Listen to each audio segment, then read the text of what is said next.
सुप्रभात। Ninth class बेटा, हमने कल कविता पढ़ी बच्चे काम पर जा रहे हैं। अब इसके क्वेश्चन आंसर देखेंगे।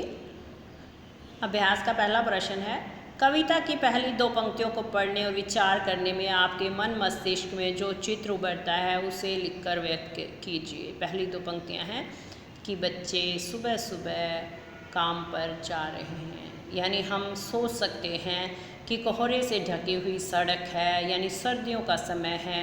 ऐसे समय में जब सब लोग घरों में आराम कर रहे हैं, बिस्तर में आराम कर रहे हैं, रजाइयों में दुबके हुए हैं, ऐसे में छोटे छोटे बच्चे काम पर जा रहे हैं, ठिठुरते हुए कह सकते हैं। ऐसे में छोटे छोटे बच्चे ठिठुरते हुए काम पर जा रहे हैं, क्योंकि उनकी मजबूरी है, वो घर में आराम नहीं कर सकते, क्योंकि उन्हें काम करने में अपने माता पिता की मदद करनी है ताकि उन्हें दो वक्त का खाना मिल सके।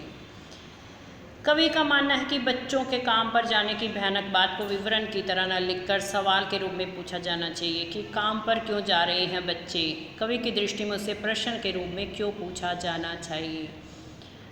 सबसे पहले तो आप ये देखेंगे कि बच्चों के काम पर जाने की भयानक बात को, बच्चों का काम पर जाना बहुत ही भयानक है। छोटे छोटे बच्चे जब उन्हें की पढ़ने की, खेलने कूदने की उम्र है, ऐसे में उन्हें काम पर ना जाकर स्कूल में जाना चाहिए। तो कवि ने कहा इस बात को विवरण की तरह ना लिखकर सवाल के रूप में। विवरण का मतलब है किसी भी बात का वर्णन कर देना, तो विवरण करके यानी छोड़ देना, उस बात को लिखकर छोड़ देना। लेकिन इस तरह से अगर हम किसी भी समस्या को केवल देखकर अनजान बन जाएंगे, उसे देखकर छोड़ देंगे, तो समाज तरक्की नहीं कर सकता। इसीलिए यहाँ कवि की दृष्टि में इसे प्रश्न के रूप में ही पूछा जाना चाहिए। ये पूछा जाना चाहिए कि बच्चे काम पर क्यों जा रहे हैं। जब ये सवाल हम समाज से करेंगे, सरकार से करेंगे, तभी इस सवाल का कोई हल निकलेगा।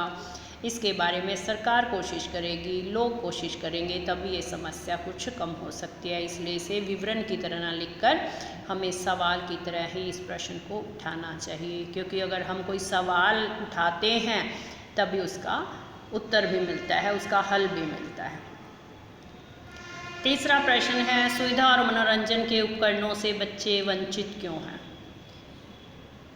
देखो बेटे, सुविधा और मनोरंजन ये तब मिलती हैं जब हमारे पास खाने के लिए भरपेट खाना हो। ये चीज़ें तभी अच्छी भी लगती हैं। अब यहाँ पर वो बच्चे जिनके माता पिता उनके लिए दो वक्त की रोटी का जुगाड़ भी नहीं कर पा रहे हैं, जिसके उन्हें बच्चों को भी साथ में काम करने के लिए लगाना पड़ रहा है, ऐसे माता पिता बच्चों के लिए सुविधा कहाँ से लाएंगे और उनके मनोरंजन के उपकरण कहाँ से लाएंगे। तो सबसे पहले ज़रूरत की चीज़ें मिलनी चाहिए, रोटी, कपड़ा और मकान।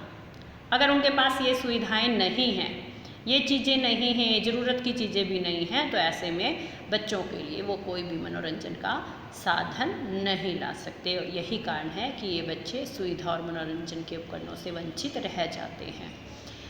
दिन प्रतिदिन के जीवन में हर कोई बच्चों को काम पर जाते हुए देख रहा है या देख रही है।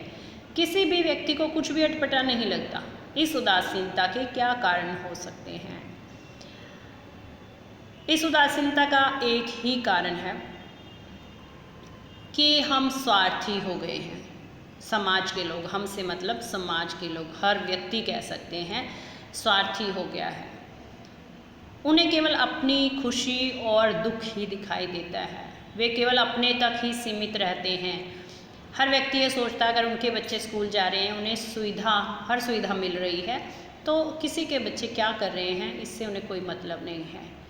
यानी व्यक्ति आत्म केंद्रित हो गया है, केवल अपने तक ही सोचता है, दूसरों के बारे में सोचने के लिए उसके पास कोई समय नहीं है, या फिर ये कह सकते हैं वो दूसरों के बारे में सोचना ही नहीं चाहता। और यही कारण है कि कोई कुछ भी करता रहे, दूसरों के बच्चे काम पर जाएं या स्कूल में जाएं, उन्हें इससे कोई मतलब नहीं है। इसीलिए बच्चों को काम पर जाते हुए देखकर भी हमें अटपटा नहीं लगता है।